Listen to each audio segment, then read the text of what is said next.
নতুন রেকর্ড গড়েছে দেশে আসা প্রবাসী আয় বা রেমিটেন্স। চলতি মাসের ২৬ দিনে প্রবাসী আয় এসেছে $294 কোটি, বা প্রায় ৩৬,০০০ কোটি টাকা, যা একক মাস হিসাবে এ যাবৎকালের সর্বোচ্চ রেমিটেন্স। ৫ই আগস্ট পরবর্তী সময় থেকেই বাড়তি উদ্দীপনা লক্ষ্য করা গেছে প্রবাসী আয়ে। অর্থনীতির চাকা সচল রাখতে বরাবরই বড় ভূমিকা রেখে আসছে এই খাত। রিজার্ভের ক্রমবর্ধমান গতি তাই আশা দেখাচ্ছে অর্থনীতিবিদদের। প্রবাসীদের কল্যাণে আবারও ফুলে ফেঁপে উঠছে দেশের রিজার্ভ। বৈদেশিক চাপের মুখেও ক্রমবর্ধমান বৈদেশিক মুদ্রার প্রবাহ। বাংলাদেশ ব্যাংকের মুখপাত্র ও নির্বাহী পরিচালক আরিফ হোসেন খান জানিয়েছেন এমন তথ্য।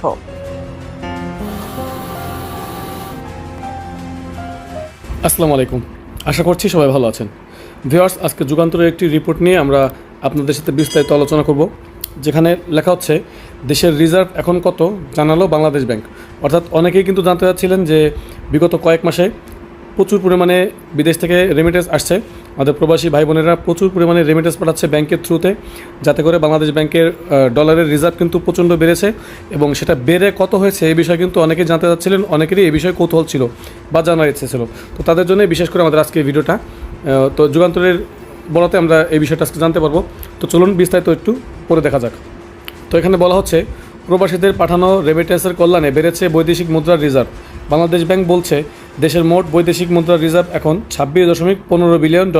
অর্থাৎ এখন কিন্তু আমরা জানি যে গত বছরে এটা 25 বিলিয়নের উপরে ছিল, এবং এখন সেটা $26.15 বিলিয়ন দাঁড়িয়েছে। আলহামদুলিল্লাহ, রিজার্ভ কিন্তু অনেক বেশি বেড়েছে। যেটা বিগত সরকারের আমলে সবসময় 20-এর নিচে থাকতো, সেটা এখন 26-এর উপরে। তারপরে বলা হচ্ছে রোববার বাংলাদেশ ব্যাংকের মুখপাত্র ও নির্বাহী পরিচালক আরিফ হোসেন খান এ তথ্য জানিয়েছেন। দেশের রিজার্ভ সন্তোষজনক পর্যায়ে রয়েছে উল্লেখ করে তিনি জানান, আন্তর্জাতিক মুদ্রা তহবিলের অর্থাৎ IMF ঋণ প্রাপ্তির অন্যতম শর্ত ছিল নিট রিজার্ভ জুনের মধ্যে কাঙ্ক্ষিত মাত্রায় থাকতে হবে। আশা করছি IMF শর্ত জুনের মধ্যে পূরণ করতে সক্ষম হব। আরিফ হোসেন খান আরও বলেন, IMF-এর শর্ত অনুযায়ী জুনে নিট রিজার্ভ এনআর থাকতে হবে 17 বিলিয়নের কিছুটা বেশি।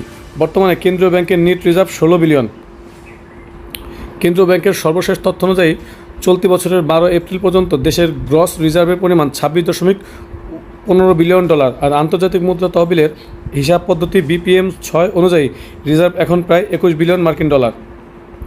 এর আগে এপ্রিলের 6 তারিখ পর্যন্ত দেশের রিজার্ভের পরিমাণ ছিল $25.62 বিলিয়ন।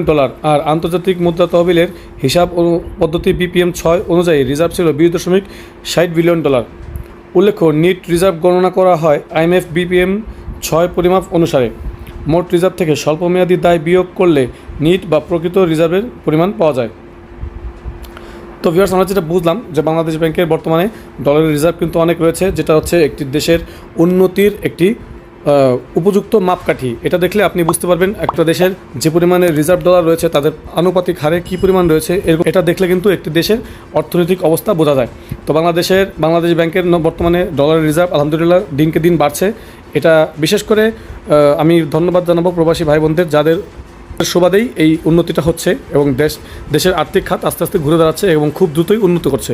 তো তারা আরও বেশি বেশি রেমিটেন্স পাঠাক ব্যাংকিং থ্রুতে, এবং বাংলাদেশ ব্যাংকের রিজার্ভ আরও আস্তে আস্তে করে বাড়তে থাক, এবং IMF-এর যে শর্ত দিয়েছে সেই শর্ত পূরণ করুক, এবং বাংলাদেশ ব্যাংক IMF থেকে পর্যাপ্ত পরিমাণে ঋণ নিয়ে দেশের উন্নতি করুক, এই আশা ব্যক্ত করে আমাদের আজকে ভিডিও শেষ করছি। ভিডিওটি ভালো লাগলে অবশ্যই একটি লাইক দিবেন, ফ্রেন্ডদের সাথে শেয়ার করবেন, আর আমাদের চ্যানেলটি সাবস্ক্রাইব করতে ভুলবেন না। তো আজকের আয়োজন পর্যন্তই, দেখা হবে নেক্সট ভিডিওতে। Till then take care self. আল্লাহ হাফেজ।